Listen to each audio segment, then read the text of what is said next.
It's Ash from SuperVideos back for another video for The Last of Us on HBO. In this one, we're gonna take a look at the latest teaser that they released for the second season of The Last of Us. Lots of interesting scenes in there. It's a short one, but there's lots of interesting details that I do want to go over. Lots of hints at a major scene coming up in the second season. Stay tuned, we'll be right back to break this down.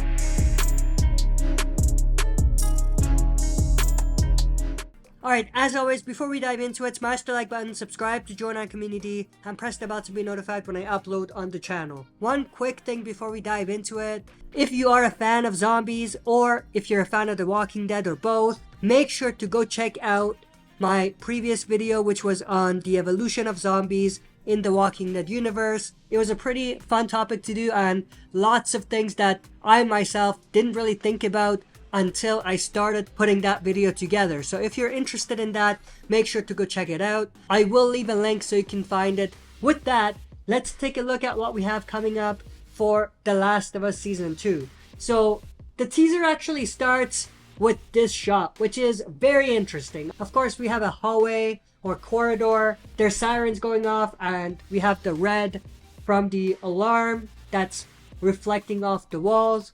For those that don't know, this is actually a hospital. I won't get into what's happening because it's a spoiler, but for those who have played part 2, you know exactly what this scene is. But we do see a new character walking up. We can see that they have a ponytail and they are carrying a gun. And of course, we do see that she is wearing a dog tag, which is an interesting factor. I'll talk a little bit more about that in a bit. But she turns around and it's revealed that it's none other than Abby. For those who haven't played the game, Abby is just a new character, a pretty major character that's going to be showing up in the second season. She's a big part of the story, and obviously we have her here. She looks pretty concerned. Obviously something has happened. And if we take a look at this scene, which is a screenshot from The Last of Us Part 2 video game, we can see it's the exact same shot. We have Abby wearing similar clothing with the ponytail, with the gun, walking through the corridor towards the door, and we see the sirens going off. Again, for those who have played the game, you know what this is, so I won't dive deep into it, but I'm essentially saying that that's the scene. One interesting fact is that Abby doesn't really have a dog tag in this scene as far as I remember, so the fact that she has it in the TV adaptation is an interesting detail. I don't know if it means anything, but they seem to focus on it, so it seems like it might be an additional attribute or element of the story that they're adding for Abby. Then we have this shot of someone ringing the bells at Jackson. Of course, Jackson is the community that Tommy is from, Tommy being Joel's brother. And we see it's a snowstorm. We see Tommy running with a rifle, getting ready. We'll see later that they're actually preparing for a herd of infected. We have this shot, which is a Seraphite, what appears to be them preparing to punish someone. For video game fans and players, I don't need to explain the Seraphites to you. You know who they are. But for those who are not players of the game and who don't know who the Seraphites are, they are just a religious type of cult that will be featured in the second season. We have this shot of Isaac, who is the leader of the Washington Liberation Front, a military group that we're going to see in the second season of The Last of Us, who are featured in part 2 of the video game as well. And then we have this pretty creepy shot of an infected crawling. If we go back to the first teaser, we can pretty much put scenes together where we know that she's actually approaching Ellie. Then we have this shot of some person on fire. I don't know if it's an infected or if it's a survivor, but it's someone on fire. We have this shot of Ellie and Dina, her girlfriend, running away from something, maybe infected, maybe a herd, maybe a clicker, maybe other survivors. And then we have this shot of Ellie and Dina's first dance at the Jackson diner.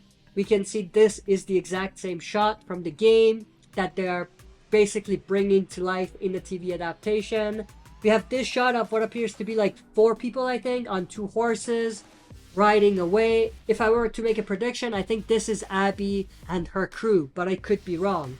Then we have this shot of Abby again sitting in front of a grave. We do see that she has a dog tag hanged on the grave. That's an important factor because we did see the dog tag that she was wearing earlier.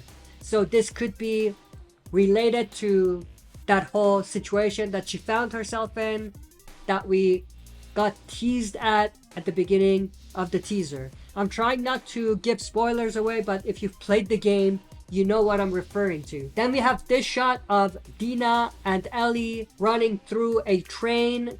Obviously, we did see a subway station and a train in The Last of Us Part 2, and I think both Dina and Ellie were both there in that story. So this is a direct adaptation too, but Dina does see some infected approaching and banging on the windows, so it looks like they are being cornered or surrounded by a herd of infected. And then obviously we have this shot, which was also in the first teaser, a clicker on the other side of the train cart. Love the visuals here. And then we have this shot of Joel closing the door. We can see snow on the other side, so they are pretty much going indoors away from the storm. Now, if we look at what happens in The Last of Us Part 2, we can pretty much put 2 and 2 together to say this is Joel right after he saves Abby. I won't say much more, but that I will give away for non-video game fans, that Joel does save Abby at some point. But for video game players, you know the importance of this moment and things that happen after Joel saves Abby. Then we have this shot of Joel with tears in his eyes. We did see this in the first teaser as well. It looks like he's at a therapist talking about the events of The Last of Us Part 1 and Season 1 of The Last of Us. We have this shot of Ellie screaming and crying, and we have Marlene there. So it looks like this is some sort of a flashback. We have Ellie here boxing, not much to say. Obviously, she's angry and she's not in the right headspace. That's the whole point of why they have this particular scene. Again, if you've played the game, you know what I'm trying to get to. Then we have this shot of Tommy and his wife Maria. They're not looking good. It looks like they're crying and it looks like there's been some sort of a fight. Again, I won't go through details, but this could also connect to a key scene from The Last of Us Part 2. Then we have an explosion going off. Not much to say there. This is the herd I was talking about that comes towards Jackson. Then we have this shot of Ellie pointing a gun at someone. We have sirens going off in the background. This, I think, is pretty much an adaptation from Part 2 of the game, where Ellie is basically talking to a character named Nora, and she ends up killing or executing Nora on the spot. I could be wrong, but it looks like this is the scene. Then we have what appears to be like a flare gun, and then we see Season 2 April. So obviously this means that the premiere of Season 2 will be in April, which is coming up quick, so that's pretty awesome. Now it is interesting that they used 2 eyes for 2 instead of just the number 2 for Season 2, and I think the reason why they did that is to match Last of Us Part 2, because obviously the logo of The Last of Us Part 2 is 2 eyes, like the Roman numerals of 2 instead of the number 2. So I think they just wanted to match that. That's the reason why they went with this style. That's pretty much it. That's the end of the teaser. There are a lot of different hints towards the big scene or the big moment from The Last of Us Part 2. I'm definitely super interested to see not only how they adapt that, but also what the repercussions of them adapting it are, and what the feedback from fans might be, especially those who have not played Part 2 of the video game. But that's pretty much everything I wanted to go through in this video. I hope you enjoyed. If you did, smash the like button, subscribe to join our community, and press the bell to be notified when I upload on the channel. That's it for this video. See you next time for another super video.